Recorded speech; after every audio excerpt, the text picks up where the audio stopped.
The silence hit me like a physical wave as I pushed through the glass doors. Every head turned, every conversation halted, and 27 pairs of eyes locked onto me. I'd been gone 3 days. Just 3 days to watch my mother take her final breath, to select a casket I couldn't afford, to sit alone in her empty apartment, surrounded by faded photographs and half-finished knitting projects. Garrett crossed the workspace in 9 aggressive strides, his tie slightly askew, a vein pulsing at his temple. The quarterly review binders clutched in his white-knuckled grip told me everything before he even opened his mouth.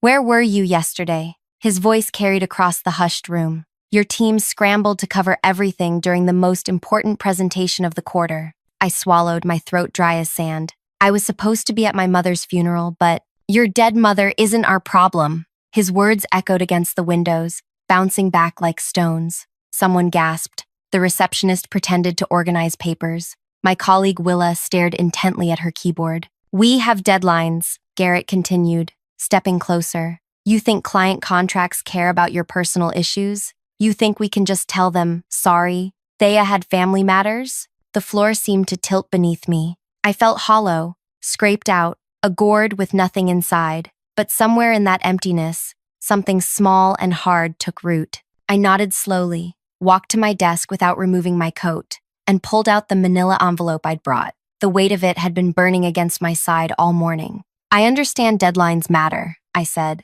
my voice steadier than I expected. "Just like safety regulations matter." Garrett's expression flickered between confusion and irritation. "What are you talking about? I wasn't at my mother's funeral yesterday." I ran my fingers along the sealed edge of the envelope. The office remained frozen, a tableau of uncomfortable witnesses pretending not to listen while straining to hear every word. Instead, I was at West River Medical Center, meeting with their ethics board and OSHA representatives. I hadn't been at Mom's funeral. The thought still gutted me, would haunt me forever. But she had made me swear on her hospital bed, her fingers like bird bones wrapped around mine. "Promise me, Thea," she'd whispered. "Some things matter more than ceremony." Garrett's face shifted through a kaleidoscope of expressions before settling on manufactured concern. "Thea, I understand you're grieving. Perhaps you should take another day." "My mother cleaned this building for 15 years, I interrupted. "Night shift. She emptied your trash can every Tuesday and Thursday around 11:30 p.m.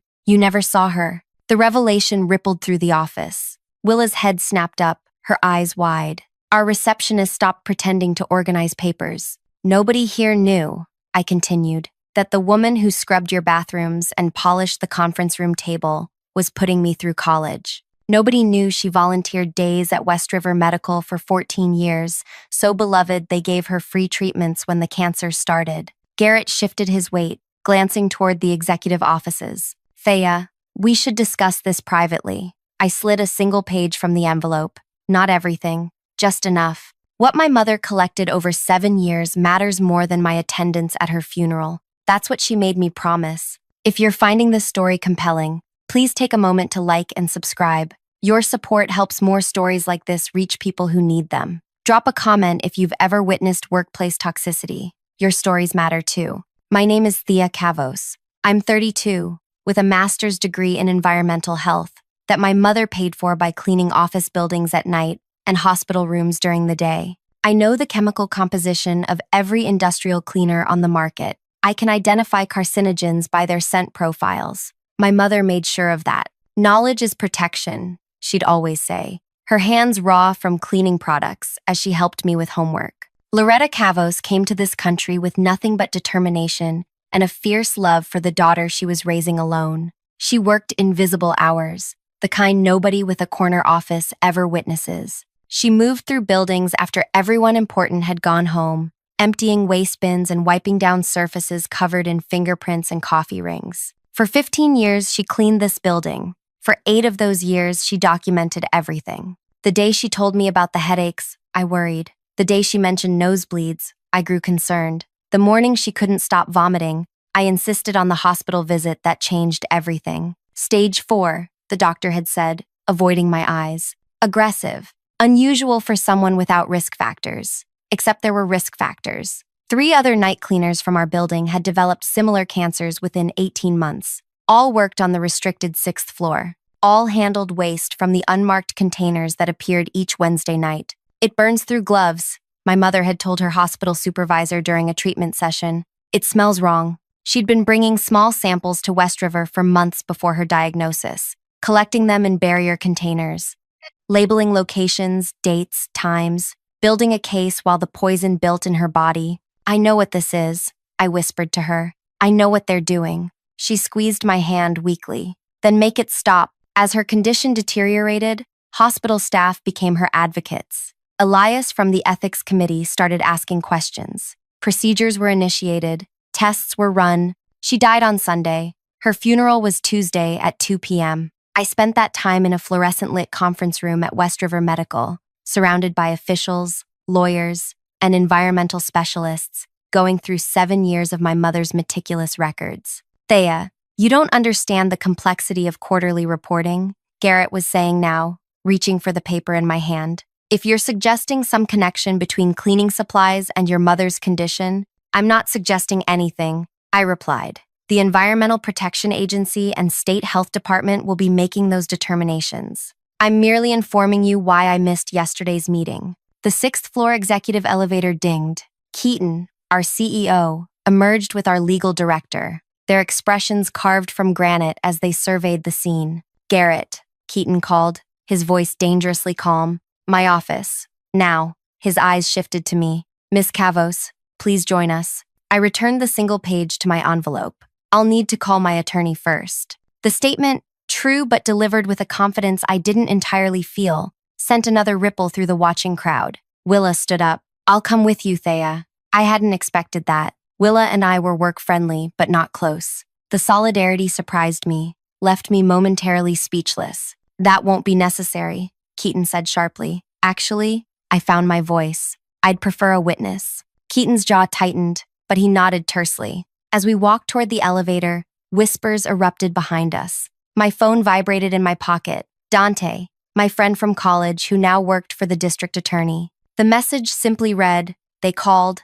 stay calm, admit nothing, I'm on my way. In the elevator, Keaton maintained a frigid silence while Garrett nervously adjusted his tie. Miss Kavos, Keaton finally said as the doors closed, I understand you're experiencing grief, but accusations without foundation. Let's not discuss anything until all parties are represented, I interrupted quietly. His eyes narrowed. I'm offering you a chance to explain yourself before things become formal. The elevator climbed to the 6th floor, the restricted floor where my mother had found those unmarked containers, where 3 other cleaners had been exposed, where executive decisions were made about what chemicals could be disposed of through regular channels instead of through regulated waste management that would cost millions annually. My mother already explained everything, I replied as the doors opened. For 8 years, in detail, with samples. Willa shifted beside me, her presence somehow steadying. I hadn't known until that moment how badly I needed someone, anyone, on my side. Keaton's office sprawled across the corner of the building, windows on 2 sides showcasing the city below. He gestured to chairs across from his desk. Miss Kavos, before we go further, I want to express my condolences for your loss, he began, his tone modulated to convey sincerity. Had we known your mother was employed by our building services contractor? She wasn't, I corrected. She was employed directly by this company through a subsidiary, Cavendell Maintenance Services, owned by your brother-in-law but financed through company funds. His expression froze. That information wasn't in the envelope. That had come from Dante last night after examining the corporate filings. I see you've been busy instead of grieving, Garrett muttered. Something snapped inside me. My mother spent 15 years cleaning your messes. Her last coherent words weren't about love or memory or saying goodbye. They were about making sure no one else suffered what she did. So, yes, I skipped her funeral to honor those words. The intercom on Keaton's desk buzzed. Sir, there are some people in the lobby asking to speak with Miss Kavos. They have government identification. Keaton's finger hesitated over the button. Send them up, he finally responded, his voice tight. He turned to me, mask slipping to reveal fury beneath. Whatever you think you know. I know enough, I said quietly. And now, so do they? The air in the room felt charged, dangerous. Willa's hand found mine under the table and squeezed gently. The next 60 seconds stretched like taffy. silent except for the soft tick of Keaton's ostentatious desk clock. Each breath felt deliberate, each heartbeat a countdown to something none of us could stop. The elevator dinged in the distance. The conference room doors opened to reveal three individuals in professional attire, badges visible on their lapels. Leading them was a tall woman with close-cropped silver hair and eyes that missed nothing. Behind her stood a man carrying a metal case and another woman with a tablet, already typing. "Mr. Keaton?" The silver-haired woman nodded. "I'm Director Meredith from the Environmental Protection Agency. These are my colleagues from OSHA and the State Health Department." Her gaze swept past him to find me. "Miss Kavos? I'm sorry we couldn't meet under better circumstances." Keaton's practiced smile appeared. "Director, this is quite unexpected. Had we known you were coming? That's rather the point of unannounced inspections, Mr. Keaton." Her tone was pleasant but left no room for discussion. "We've reviewed the preliminary evidence Miss Kavos and West River Medical provided. We're here to secure certain areas and begin testing." Garrett's face drained of color. "Testing? You can't just—" "Actually, we can and we will." Director Meredith handed him a document. "This is our warrant. We'll need access to your waste disposal areas, the sixth floor restricted zone, and all maintenance supply closets immediately." The man with the metal case stepped forward. "We'll also need all records of chemical purchases and disposal for the past 10 years. Willa squeezed my hand again under the table. Her presence grounded me as the room's tension thickened. Keaton's attorney burst through the door, breathless from taking the stairs. "No one answers any questions until I—" "This isn't a deposition, counselor," Director Meredith cut in. "This is an inspection with a valid warrant. Your client can comply or face obstruction charges." The lawyer faltered, glancing at the papers Garrett held. Keaton stood slowly, buttoning his jacket. "Of course we'll cooperate fully. Garrett, please assist Director Meredith's team with whatever they need." His calm demeanor almost masked the murderous look he shot me when no one else was watching. The inspection team left with Garrett, leaving me with Keaton, his lawyer, and Willa in sudden, suffocating silence. Keaton leaned forward, placing both palms on his desk. "Thea, let's discuss this reasonably. Whatever your mother thought she found, chlorinated solvents, benzene derivatives, heavy metal compounds, I recited from memory. Materials that should have been processed through specialized waste management, not poured down regular drains or placed in standard trash. Those chemicals aren't even used in our business," his lawyer interjected. "Not in your publicly disclosed business," I agreed. "But the sixth floor lab has been developing specialty coatings for military applications. Off the books, off the shareholder reports." The lawyer blanched. Keaton's expression hardened. "How much?" he finally asked. "Excuse me? How much to make this go away?" "A settlement. Confidential, of course." The calm way he asked, as if buying silence was just another business transaction, made something break inside me. My mother died choking on her own blood. My voice remained steady, even as tears threatened. The hospital staff had to sedate me because I couldn't let go of her hand. "And you think you can write a check?" Keaton glanced at his lawyer. "Grief makes people irrational. We understand that. But consider your future, Thea. Your career." Willa stood abruptly. "Are you threatening her?" "Merely pointing out realities," Keaton replied smoothly.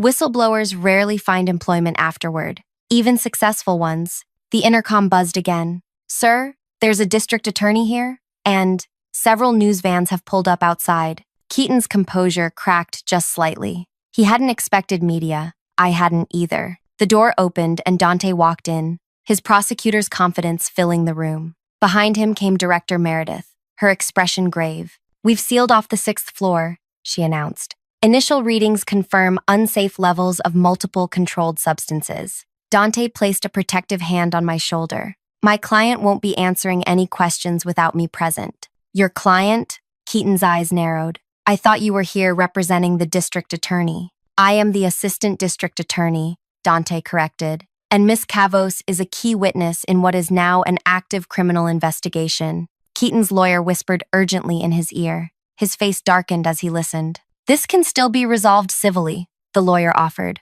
looking at Dante. "There's no need for criminal proceedings." "3 people are dead," Dante replied, "with a fourth, Miss Kavos' mother, dying just days ago. This passed civil a long time ago." Director Meredith checked her phone. "The press is requesting statements." Keaton stood. "No one speaks to the media. This is all preliminary and potentially damaging to our reputation without cause. Without cause? I echoed, disbelief rising. 4 people are dead. We have no evidence connecting any deaths to this company, his lawyer insisted. Director Meredith raised an eyebrow. The samples we just tested match exactly what was found in Loretta Cavos's blood and tissue samples. I'd call that connection rather compelling. Willa gasped softly beside me. Keaton's mask slipped completely, raw anger replacing his corporate calm. You have no idea what you're interfering with. The contracts we hold, the work we do, is vital to national interests. Poisoning your cleaning staff is vital to national interests? Dante asked incredulously. Collateral damage happens in every industry, Keaton snapped, then immediately regretted his words as his lawyer cringed. The room fell silent. He'd just admitted knowledge and indifference in one unguarded moment. Dante smiled thinly. I'd like that statement on the record. The intercom buzzed a third time. Sir, the board members are calling an emergency meeting. They're requesting your immediate presence in the main conference room. Keaton straightened his tie, attempting to reclaim his composure. This conversation isn't over. Actually, Dante said, I think it is, at least without formal charges being read. As Keaton and his lawyer left, Willa turned to me, her eyes wide. Thea, I had no idea. Did you know about this all along? Not until Mom got sick, I admitted. Then pieces started falling into place. Dante squeezed my shoulder. You did everything right. The documentation your mother left. It's extraordinary. Dates, times, samples, photographs. She built an airtight case. The enormity of it all crashed over me. For years, I'd known my mother cleaned office buildings at night. I'd known she came home with raw hands and aching feet, but I'd never known she was systematically gathering evidence, protecting other workers while slowly being poisoned herself. Why didn't she tell me sooner? My voice broke. Why wait until? Because she knew you'd make her stop, Willa said quietly. You'd have been worried about her safety. I looked at her, surprised by her insight. My grandmother was the same way, Willa explained. Protecting everyone but herself. Strong women sometimes don't know how to accept help. Director Meredith checked her watch. Miss Cavos, we'll need a formal statement. But first, there's something you should see. She led us to the 6th floor, now cordoned off with yellow tape.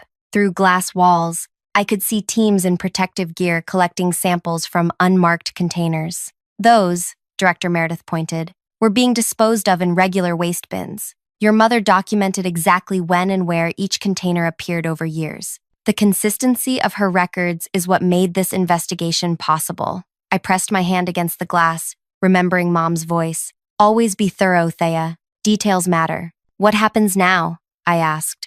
Now, Dante said. The company faces criminal charges. Executives face personal liability. And I lose my job.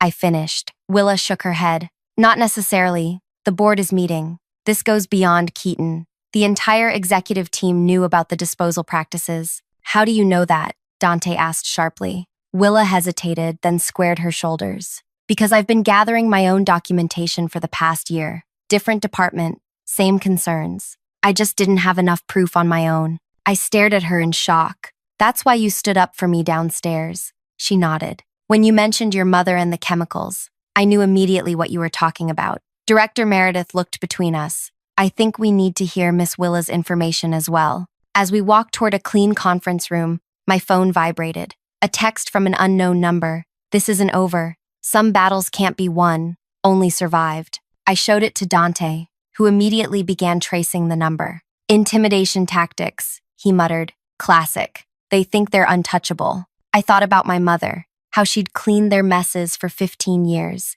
invisible to them until the very end. How even as cancer ravaged her body, she'd continued collecting evidence, determined that her death would have meaning. They don't know what untouchable really means, I said quietly, because what they didn't realize, what they couldn't possibly understand, was that my mother had taught me something far more dangerous than determination. She had taught me patience. And as I looked at the conference room where the board was now gathering, I realized this was just the beginning. The investigation would unfold, charges would be filed, the media would report, the public would express outrage, the cycle would play out as it always does, but I had something else planned, something no environmental inspection or criminal charge could accomplish. something my mother had set in motion years before any of us understood what was happening. The next 3 weeks unfolded in a blur of depositions, interviews, and legal proceedings. I moved mechanically through each day, answering the same questions for different agencies, explaining my mother's documentation system to investigators who marveled at its precision. The company's stock plummeted as headlines exposed decades of environmental violations. The board placed Keaton and 3 other executives on administrative leave, corporate speak for, "We're distancing ourselves while deciding who to sacrifice." I returned to work, surprising everyone. The atmosphere had transformed completely. Where once there had been ambition and competition, now there was fear and whispered conversations that stopped when I approached. Security guards now patrolled the 6th floor. Cleanup crews in hazmat suits became a common sight. "Why are you still here?" Willa asked over coffee in the break room. 3 weeks after that first confrontation, I'd have quit. "I need the paycheck," I said, which was partly true. Funeral expenses had drained my savings. What I didn't say was that I needed to watch, to observe which executives were panicking and which remained confident, to note which board members made hasty stock transfers and which legal counselors disappeared on extended vacations. Each night I returned to my mother's apartment, now half-packed with moving boxes, and added to her system, mapping networks of influence, tracking which regulators suddenly closed investigations, documenting which politicians received unexpected campaign contributions. My phone rang as I stared at the wall of connections I'd created. "Dante. They're making a deal," he said without preamble. My stomach tightened. "What kind of deal?" "The kind where no one important goes to jail. 2 mid-level managers will take the fall. The company pays a fine that sounds huge to the public but is pocket change to them." Everyone walks away. I gripped the phone harder. "That's not justice. It's how the system works, Thea. I'm fighting it, but the pressure from above is intense. These people have connections in places you can't imagine." After we hung up, I stared at my mother's photographs on the wall, her face in each one, growing more lined with age but always with the same determined eyes. Eyes that had seen everything and forgotten nothing. The next morning, Keaton returned to the office, his expression smug as he strode past my desk without acknowledging me. Willa shot me a sympathetic look from across the room. By afternoon, news had leaked that a settlement was imminent. The company would establish a victims fund, implement new safety protocols, and move forward with only minor disruption to operations. The corporate damage control machine was already spinning the narrative, an unfortunate oversight, now rectified by responsible leadership. Garrett approached my desk at 5:15, his confidence restored now that the worst appeared to be over. "The executive team would like to see you," he said, not quite meeting my eyes. In Keaton's office, 5 people waited. Keaton himself, our new HR director, 2 board members, and a woman I recognized as their crisis management consultant. "Thea," Keaton began with practiced concern. "We've been reviewing your situation. The company feels terrible about what happened to your mother." The crisis consultant nodded sympathetically. "Truly tragic. We'd like to offer you a generous severance package." The HR director continued smoothly. 6 months' salary, extended health benefits, and a non-disclosure agreement that protects everyone's interests. One of the board members, a gray-haired man named Ellis, slid a document across the table. "We believe this acknowledges the company's regret while allowing everyone to move forward." I glanced at the paper without touching it. "You're firing me, offering you an opportunity to pursue other interests," Keaton corrected. "This situation has created unavoidable tension. We think it's best for everyone." "Everyone meaning you," I clarified. The crisis consultant leaned forward.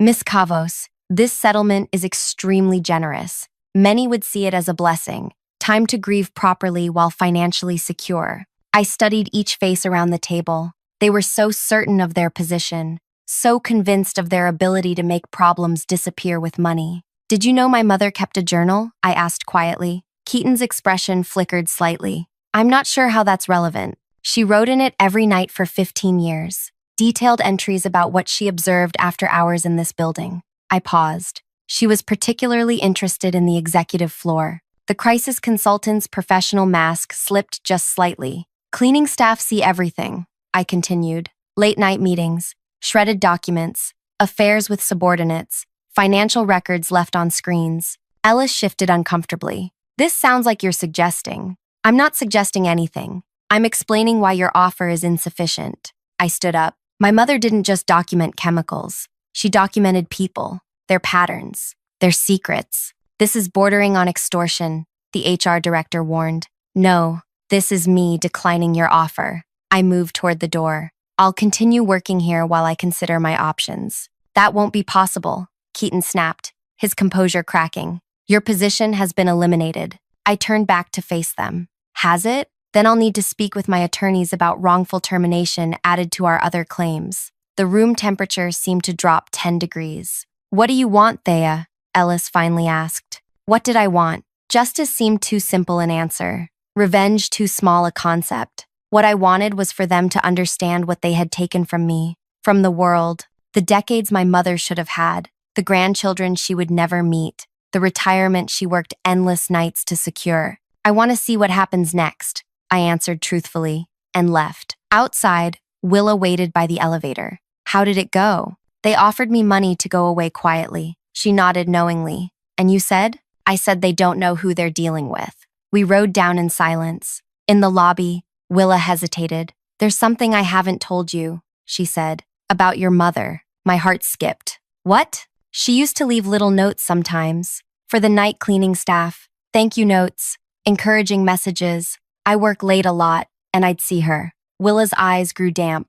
She always checked on me, asked if I'd eaten. She'd bring extra portions of this amazing spanakopita she made. The image hit me like a physical blow. My mother, exhausted from her hospital volunteer work, still taking time to cook extra food for strangers. She talked about you constantly, Willa continued. How proud she was of your degree, your intelligence. She showed me your graduation photo. You knew who I was before all this. Willa nodded.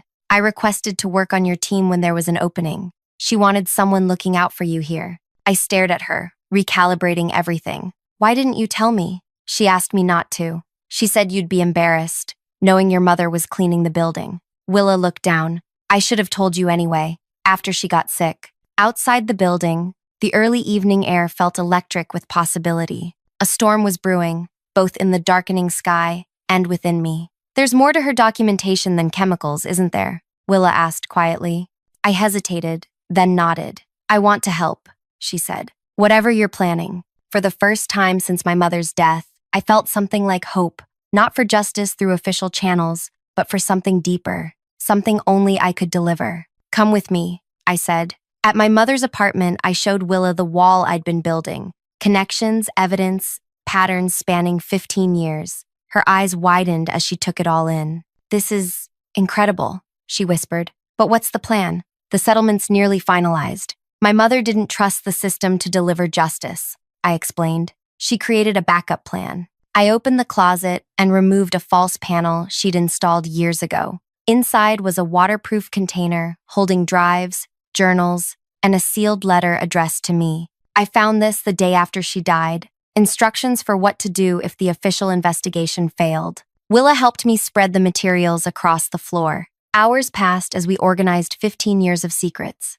board members' affairs with subordinates, evidence of insider trading, photos of classified documents being shared with unauthorized parties, recordings of racist and sexist comments, and detailed accounts of safety violations across multiple facilities. This is enough to destroy careers, Willa murmured. Not just legally, but personally. That was her point, I replied. If the system protected them from legal consequences, their own actions would still have a cost. For 5 more days, we waited and watched. The settlement announcement came, exactly as Dante had predicted. A record fine that represented less than 2% of annual profits. No criminal charges for executives. A promise to do better, that the media reported uncritically. The morning after the announcement, I arrived at work to find my access card deactivated. Security escorted me to HR, where I received official termination papers citing company restructuring. We're still offering the severance, the HR representative said. The NDA is non-negotiable. I left without signing anything. That evening, Willa called in a panic. They're erasing everything, she whispered. It is purging servers. Documents are being shredded. They've hired a specialized cleanup crew for the 6th floor. It's time, I said quietly. The next morning, I dressed carefully in my mother's best suit, slightly outdated but immaculately maintained. I applied her favorite coral lipstick and fastened her simple gold cross necklace around my throat. I arrived at the building at 8:45 a.m., exactly when the executive team held their daily briefing. Security tried to stop me, but Willa had left her badge for me under a planter by the side entrance. I took the executive elevator to the 6th floor, entering the conference room just as Keaton was outlining the path forward to a dozen relieved executives. Every head turned. The room fell silent. Miss Kavos, Keaton recovered quickly. This area is restricted. Security will escort you out. I smiled. My mother's smile. The one she used when she knew something others didn't.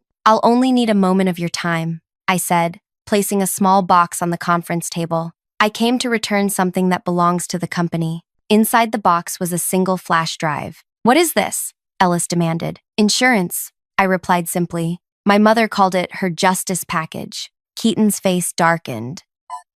Security. I wouldn't, I cautioned. Not until you understand what's at stake. I turned on the conference room screen and connected the drive. A series of folders appeared, each labeled with an executive's name. My mother spent 15 years being invisible to you, I explained, opening the first folder. Cleaning your offices while you worked late, reading your notes, photographing documents left in copiers, recording conversations you thought were private. Color drained from faces around the table as I clicked through preview images. Damning emails, compromising photos, evidence of numerous ethical and legal violations completely unrelated to the chemical disposal issue.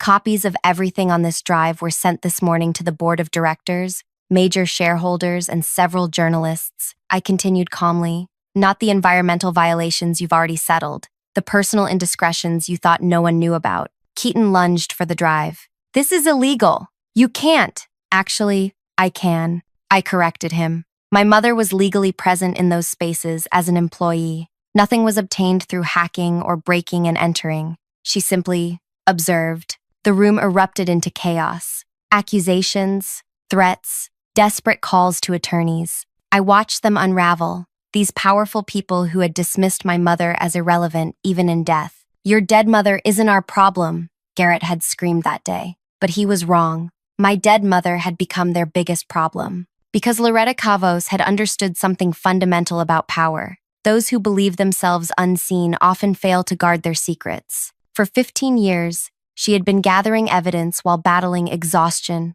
poverty, and finally cancer. Not just of their environmental crimes, but of everything they thought hidden. The investigation team isn't arriving this afternoon, I said into the pandemonium. They're already here. They've been here for years, wearing cleaning uniforms, emptying your trash, wiping your fingerprints from glass doors. I left them to their ruin, walking out with my head high. In the lobby, Dante waited with Director Meredith.